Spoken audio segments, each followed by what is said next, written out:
is the future of the Roger Homefield Joe Citizen show. If Trump wins, Roger Homefield will continue the Joe Citizen show. If Kamala wins, Roger is not going to do his show any longer. I don't know. That's pretty much what he said. Show. Sandra, that's what he said. He said if Kamala Harris wins, I'm done with radio. I'm just going to be on your show once a week, and that's it. Right.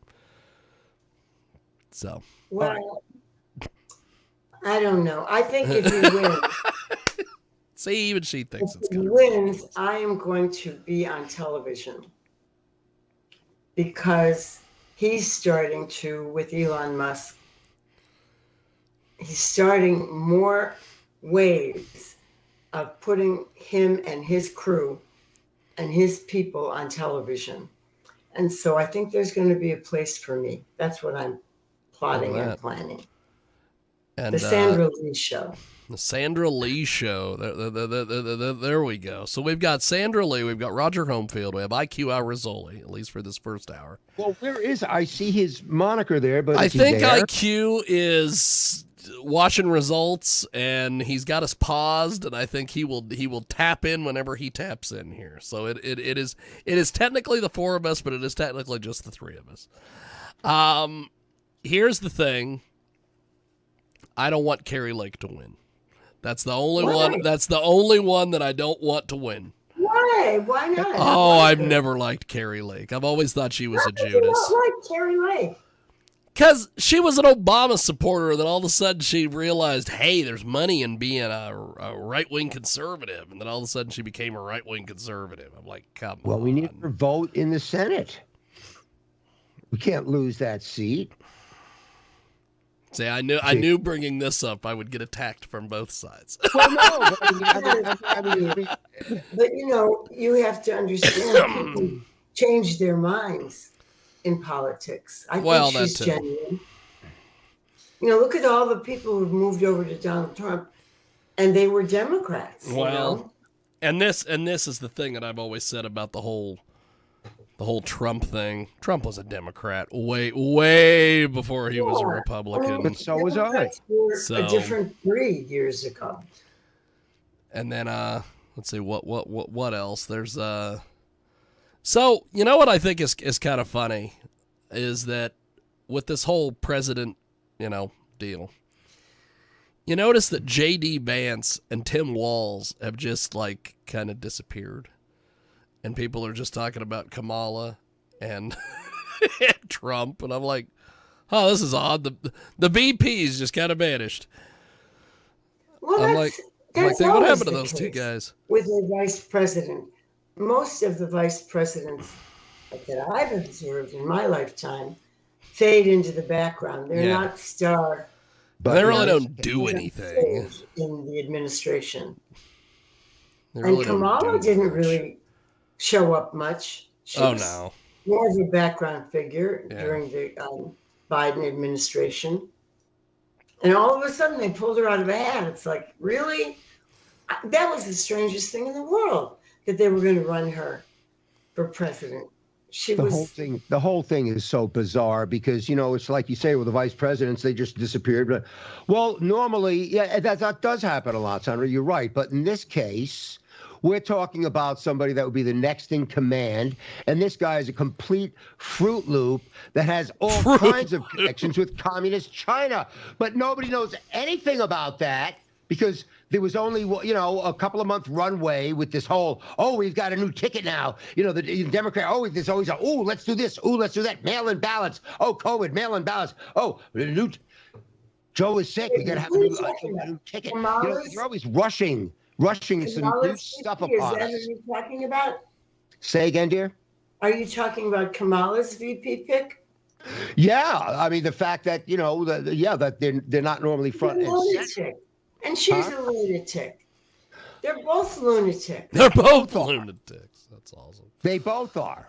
Absolutely. Yeah, and I think they both will sell out to China and sell out to Iran and sell out to all kinds of people.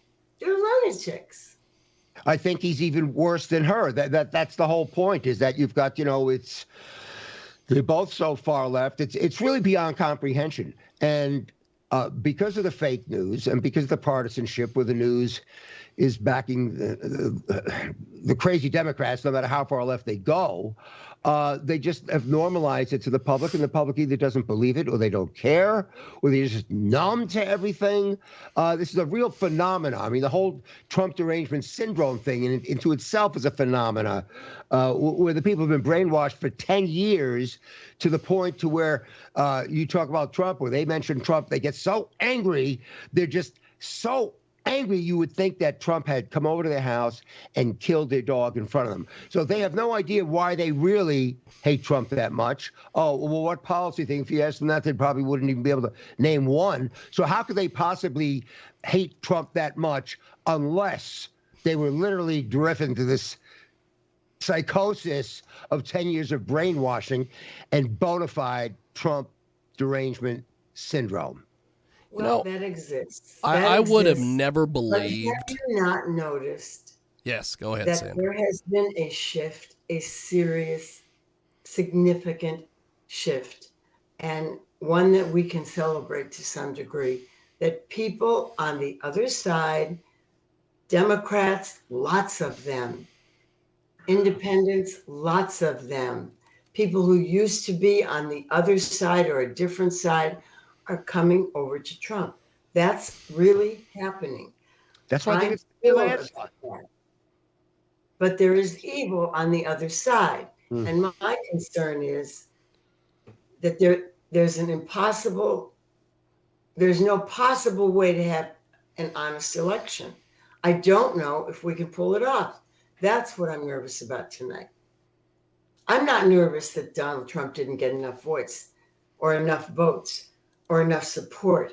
I think he's going to win by a landslide, but they're going to cheat like crazy, and they're going to say, oh no, he lost by 1,000 votes, or he lost it. I don't trust the other side. I don't trust that we can have an honest election, and that's what I'm terrified about tonight. Jiggy, you know what's something? What Sandra and I were talking about before you came on. Yes. I posed a question, well, why is this election different from all other elections? And it's because with this election, we know that there is nothing that the other side won't do. They won't stop of anything short of murder, frankly. And that's the fear that Sandra is expressing. And of course, well, we're all on board with her with that. At the same time, I think it's going to be a landslide, and it will be enough so that it'll blow past that other stuff. What I always think is so funny. I'm scared. What I always think is so funny is that both sides, the Republicans have done it, the Democrats have done it. They're just so afraid of people voting. I just always find that so strange. They're just so afraid of people going and voting. And I guess primarily because if you vote, you won't vote potentially in their interest. I still remember when Mitt Romney was running against Ron Paul in Texas, and they did a caucus, I guess is what it was. And you had to raise your hand, and then you had to write down on a piece of paper. And everybody raised their hand overwhelmingly for Ron Paul. And then, amazingly, the power got cut. And then when the power came back on, all the sheets of paper said Romney on them. It's amazing. It was a magic trick. and it's like you know what I think Trump should have done when one of the things that I just hated about Kamala Harris with this run for president is that she was always best buddies with everybody that's in the New World Order. She's like, Dick Cheney, Liz Cheney, I got George W. Bush. I'm like, oh yeah, that's good. A whole bunch of establishment New World Order types endorse you. Yeah, that's a great idea. And I wish Trump could have come up with some sort of zinger to her at the debate when she made a big deal about Dick Cheney. And it's like, yeah, Dick Cheney, the architect of stealing the presidency from Al Gore. It's like, Well, hell, she needed a professional. Might as well call in a pro to help her steal the election. So, but we can't talk about stolen elections because that's no one's allowed to question things like that, which I find just absolutely insane. So, Roger, did you early vote or did you vote today? No, I didn't vote today, but I early voted on, was it Friday morning? And ironically, I early voted Friday morning. That's kind of cool. Now, I got the ballot sent to me because I wanted to have the ballot in front of me, and I wanted to fill it out, and then, I had to bother a whole bunch of other people to find out what to do for half the ballot. That's awesome. And, that's a whole other thing that we should talk about sometime. The language that these amendments are written in, give me a break. Nobody's going to understand what the hell they're talking about. Well, yeah, and they're for instance, years and years ago, there was, when I was living in good old Salina, Kansas, home of the shenanigans, they had this law that they were trying to pass where they were going to discriminate against people in the gay community as far as like businesses. Businesses could discriminate against them. But the way that they presented it is that if you were for this, you would vote against it. And if you were against it, you would vote for it. And so people were just totally confused. And so they went to the polls and they voted. And unanimously, the whole thing of if I'm a business, I can discriminate against people in the gay community, overwhelmingly passed. Well, the reason it passed is because everybody thought, if I vote for this, that means I'm against it. If I vote against it, that means I'm for it. I totally get what you're saying. Yeah. I definitely had that confusion when I was voting. And one of the things that saved me was there are so many groups now, like there'll be Republican groups that send you all kinds of information to help you vote and to help you understand each thing that's going to be on the ballot. Yes. And to suggest, if you're a Donald Trump fan, or if this is what you do. So I had a lot of help with a lot of mail that I was receiving, and I could read and I could ask questions, and I did vote by mail. I've not done that before. But I thought I was going to be in Florida, but then we had this hurricane in Florida, and my condo is just a friggin' mess. I can't even tell you. So I have to get that done long distance before I can even go down there. So then I'm not going to be in Florida. So I got a vote by mail thing, and thinking that I would be in Florida. And so that's how I voted. And it was the first time I ever did it that way. And I was really nervous. I took it to the post office. You would have thought I was carrying diamonds or something. I put 2 stamps on it because I didn't trust that 1 stamp would be enough. I mean, I was like an idiot. I just was so nervous entrusting my vote to somebody at the post office. I thought, well, what if they don't like Trump? They probably know just looking at me that I voted for Trump. I don't trust the Jay looks like a Trump voter. Well, it's funny because let me tell you about my experience on Friday morning because, we really share a lot of the same fears. So I walk in with my ballot. It was already filled out, right, Sandra? And they said, okay, well, you can drop it in there. And I said, well, what's that? They said, that's the mail-in. I said, I don't want to mail it in. I want to put it through the machine. And they said, well, you can't do it with that one. You'll have to put a new one out. So I figured, okay, I've done it before, and I took the ballot in. Except they said, no, you can't take that ballot in there with you as a cheat sheet. You have to either have it written down or have it on the phone. You can't take that. I said, really? We used to be able to do that. I said, no, well, they changed it. Oh, okay. So now I've got the ballot that I wanted to use. I can't take it in with me to redo the new one.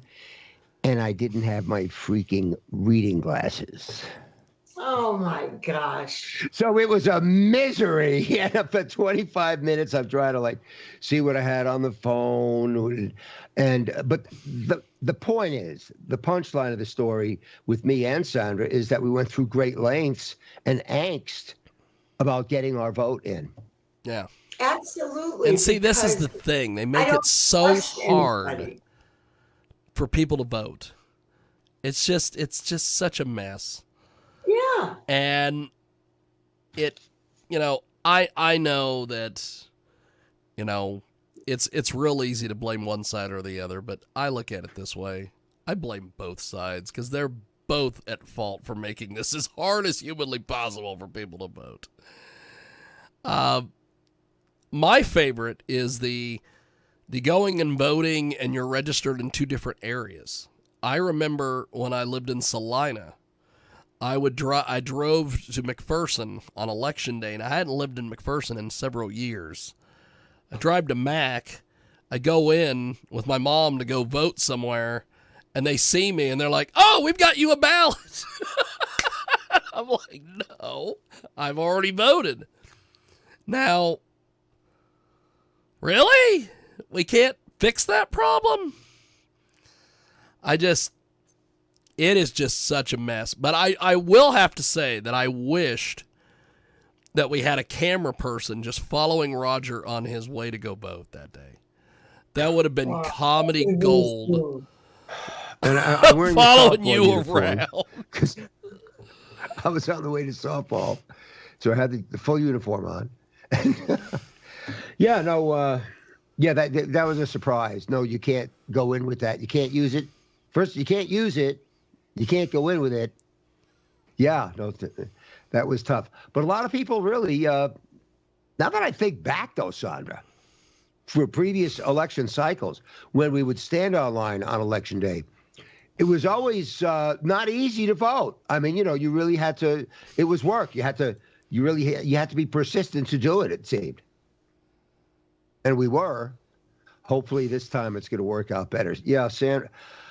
According to Drudge Report, which I don't know where the hell. In a lot of pain.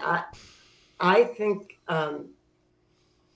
Donald Trump's voters are a nervous wreck today. They're a nervous wreck today because they really have come out for him. Because the whole country's at stake, and we know it. Those rallies, come on. I mean, you do 4 of them in a day, and each one of them had a gazillion people. I was talking to somebody today at the gym about the rallies.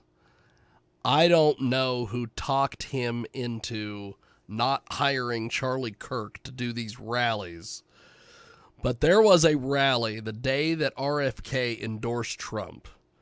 They did this rally, I believe it was in Nevada, and they had a big ramp to get on stage. They had fire. They had red, white, and blue everywhere.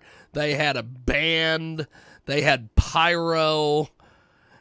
And they had all these speakers. And then he had RFK up there. He had all these things. And then he got to speak for 20 minutes and it was over. And then I'm like, Charlie Kirk should produce every single rally moving forward. And then, of course, he didn't. And I guess part of the reason he didn't was because Trump at that rally only got to speak for 20 minutes. And these rallies are about Trump being able to cut promos and speak for 90 minutes.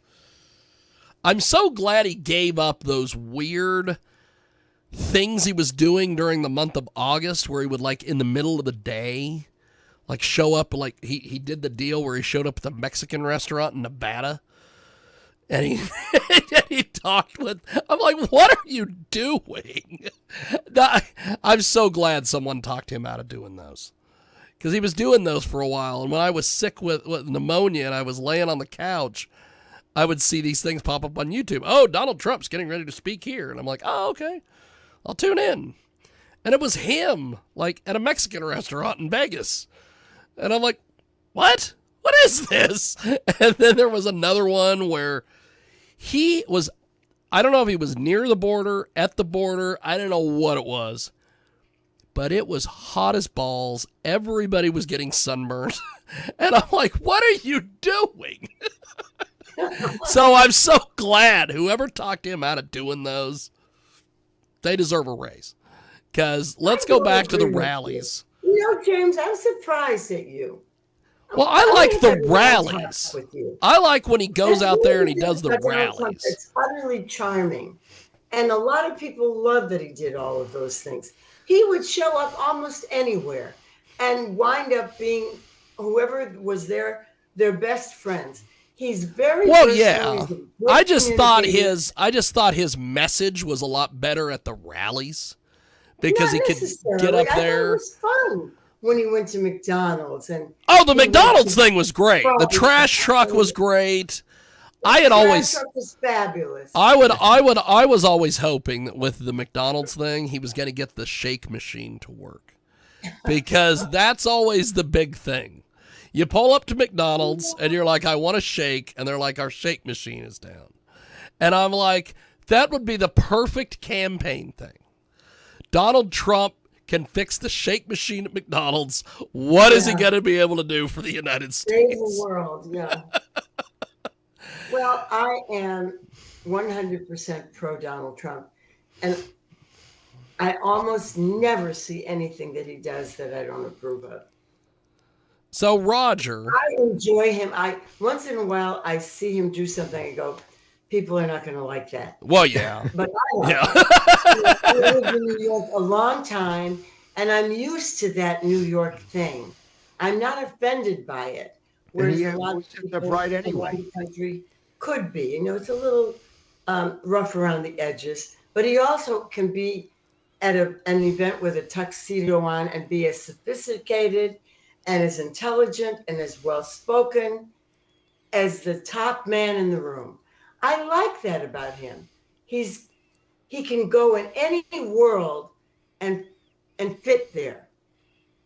I love that about him. So I seen a thing earlier today, which is kind of interesting. I don't think this will happen, period. But there was a story that I saw on the Drudge Report that someone wrote an opinion piece for some website somewhere. Of course, it's been knocked off the front page by now. That if Kamala wins, she should pardon Trump. Oh, God. What do you guys think of this? What a nightmare. Oh, my God. She looks like Dracula. She's not a pretty woman. She really isn't. I'm marking that. 2833. God forbid she were to win, but if she were to win and she did that, yeah, fine. I'd take it. Oh, because supposedly everything's going to be over anyway, but if they try to put this man in jail, then the shit's really going to fly. Okay. Well, that was going to be my next question. Or recommending it. I'm just, that's my observation. Well, that was going to be my next thing, because I was talking with someone the other day who does have Trump derangement syndrome. And they were like, well, if he wins, the trials will start up again, and they'll just put him in prison. So he may win the House and the Senate, as well as the presidential win that we hope that he's going to get. But if he gets the House and the Senate, there's hope. There's hope. Yeah. But it's got to be. It's got to be enormous changes that will make the system more honest all around, the voting more honest all around. And I'm just praying he gets it all. That he gets it all so that he can get things done. Otherwise, you remember what it was like when Pelosi was there? God forbid the House would go back to the stinking Democrats. They would just put a log jam into every damn thing. That's all they're good for, is doing a log jam and walking out and stopping this and stopping that. What garbage they have turned. You talk about garbage. They have been garbage for 10 years. They used to be a loyal opposition. There were two parties. And they called each other the loyal opposition because they were both loyal to America. And I'm sorry, folks, but today's Democrats, really stink to high heaven. Okay, I agree. Roger Homefield, and I'm sure this will put a smile on Sanders' face. Roger Homefield needs to give his opinion more. I'm not a born Republican. I was a Democrat, for goodness sakes. But they have been so devious and disrespectful of the very entity of the United States, like handling, instead of handling it with care, like an egg in your hand, they're just like throwing it around. There's no giving that the United States of America is. They have. But look at what you just said. What you just said was you used to be a Democrat. I used to be a Democrat. Right. Democrats are not what they were. Exactly. And the ones who are still Democrats are waking up. A lot of them are going, what is this? This is not the America that I want to support. These are not the ideas that I'm behind. I don't belong in this party anymore. Yeah. And they're starting to drop out. Let's hope so. Really big, wealthy, important, significant people are going, I'm done with the Democrats. I'm leaving the Democrat Party. So there is hope. And it's an IQ test today. I'm a perfect IQ test for America today. Let's hope she passes. I seen a thing earlier today that somebody said that this election is one of two things. Which one was, it's like America is waiting on the results of a pregnancy test, and then the other was, it's like America is waiting on the results of an STD test. So it's like, well, it's I interviewed a guy today from Canada who told me at the end of the interview, I said, well, have yourself a wonderful election day. And he goes, yes, it's election day in the United States for you. Good luck. And I'm like, what does that mean? Yeah. Good luck. Special announcement, Shiggy. Uh-oh. Trump is leading 29. That was the Trump train, Sandra. Trump is leading 29-3. That's what it says. I've got it on my app on the phone. See, here. According to Drudge, which you can't click any of these 23-3? My eyes deceived me. Any of these numbers, but according to Drudge, it's 54.3% Trump, Harris 44.8%, and I'm like, where are they getting these numbers? Like, this is the craziest deal. People are just throwing stuff up on the internet. They're just hoping people click stuff. That's all it is. Because it's freaking 6:40 Central, 7:40 Eastern. I'm like, what? And they're still able to vote in California until God knows when, because it's Pacific. Well, James, nobody asks you this question. Uh-oh. What do you think is going to happen? Yeah, do you Jake. think Trump can win? Okay. This is where it gets a little dicey. I personally think that if they put Kamala in, they're going to install Kamala, much like they did Biden. I think it'll be like it was when IQ and I did this 4 years ago, where about 9 o'clock Central, it's going to be this big blowout for Trump. I'm going to go take a shower, grab something to eat, and I'm going to wake up in the morning and going to be like, Joe Biden's the president. And I'm like, what? Oh, no, come on. However, I don't think, I secretly think what's going to happen is that all these neocons, I don't know what you would call them, the Dick Cheneys, the George W. Bushes, the war, what is it good for? They really like Kamala. And I think if Trump voters go to the polls like crazy and he wins this thing, I think they're going to do everything they can to take it away from him. Well, they won't be able to. So, because he's got hundreds of millions of people behind him, and they're not going to put up with it. That's what I'm not going to go for saying that. I'm not going to go as far as IQ, as far as saying ABC XYZ. Yes, because IQ would say those. There's no way if they think they're just going to pick up the bat and ball and say, "Well, it's ours." That ain't going to fly. Yeah, and I don't think it would fly within the military or law enforcement either. The one thing that I'm eagerly anticipating is, and they did this they did this at the last election. Fox and I don't think Newsmax did it, but Fox and MSNBC and all these people, they did exit polling, and they did these interviews with people as they were leaving, and every single person said, "I want more money in my pocket. I want better health care. I want," they had this list of stuff they wanted, and at one point they weren't getting the answers they wanted, and they stopped interviewing people. And I'm like, okay, well, because that's the thing that people want. This whole no tax on tips thing. Come on, just give people a little bit more money in their pocket, and then you wouldn't have to worry about taxing people's tips. But can't do that because waitresses need to make $2 an hour or whatever the hell it is. I used to think that waitresses and waitstaff at restaurants made really good money. And then as I got older, I realized, oh, they don't.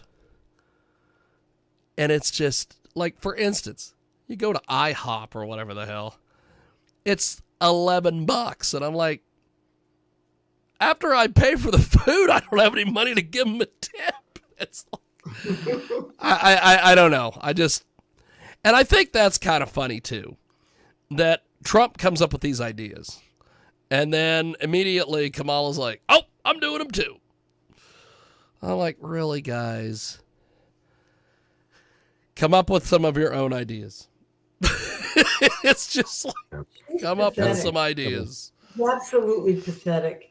And if she wins, I know it's been rigged, because nobody in their right mind would vote for that woman. I agree. And I think the reason that... And the reason that they're saying the polls are this close, and I don't think they're this close, but the reason they're doing it is that they'll have like plausibility if they can cheat their way to a squeaky win. So I agree with Sandra completely. Well, right. It should be a runaway landslide, and if it's not, then they did a lot of finagling with it. Well, right before I got on here with you guys, I was watching InfoWars because I love Alex Jones, and they had that Owen Schroyer, the guy that went to federal prison because he wouldn't rat out Alex Jones, which to me, I would have been like, I'll avoid federal prison, give you whatever you need. Like, I'm not going to federal prison for Alex Jones. Come on. But he was saying that in Georgia and a bunch of places that the last time, remember when the heating duct or air conditioning duct, or what was the thing that broke? It was supposed to be some kind of a plumbing thing. Yes. It never was. Well, pulled it out of their butts. Ironically, at those places, they have shut them down because of bomb threats. I'm like, wow. So it already begins. So, but you're saying that's something that's happened now? Yeah. Earlier tonight, they shut down a couple polling places because of Russian bomb threats. And I'm like, yeah, Putin wants to go bomb some random place in the state of Georgia. Well, I hope they weren't doing it in precincts that were exceptionally Trump heavy. Of course they will. Start thinking about it, right? They've already tried to shut down a number of places so that people wouldn't vote. That's why this election is different than any election we've ever had. Not just because of its importance, but because we have such little faith in the other side. We really expect them. We don't fear that they might cheat. We know they're going to cheat. It's just a matter of how much are they going to cheat, and how far will they go with rioting and this and that, and unbelievable. So he's got to win. He's got to win by landslide. He's got to have a clean sweep of the House and Senate, and then This country needs a root canal with all these government agencies. A They need to be root shut canal. down and reopened. Well, you know, I was watching that, as Bubba the Love Sponge calls him, Elon Musk, the deal with the rocket, where the rocket, you know, came back in, boop, lined up. You know, if Trump wins, they should just give Elon Musk NASA. Say, here, run NASA. The rocket will say Trump on it. and the libs will really, their heads will spin like The Exorcist. They go, "Ah!" Just let him have NASA. So, Sandra, when you voted, was your early voting experience a nightmare, or was it like Rogers, or? It was sort of like Rogers. I mean, I was very careful with my ballot. I did a lot of research so I wouldn't be tricked by the questions or the opportunities on the ballot. But I was nervous about it because I don't know who to trust. I don't know if I trust the post office. I don't know if, last time I voted, I drove into the city, into Cleveland. I was in Cleveland. I have a home in Florida and one in Cleveland and in New York. I'm all over the place. But I drove, my primary residence is Cleveland, Ohio, and I drove to the city to hand my vote. The policeman collects it.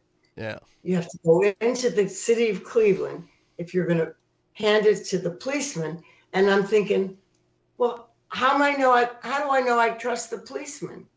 I don't know who to trust anymore. Right. Because I don't think the voting is honest. And that scares me. It scares me a lot.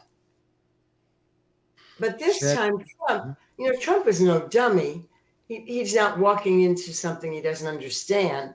I think he's done everything he can to protect the vote.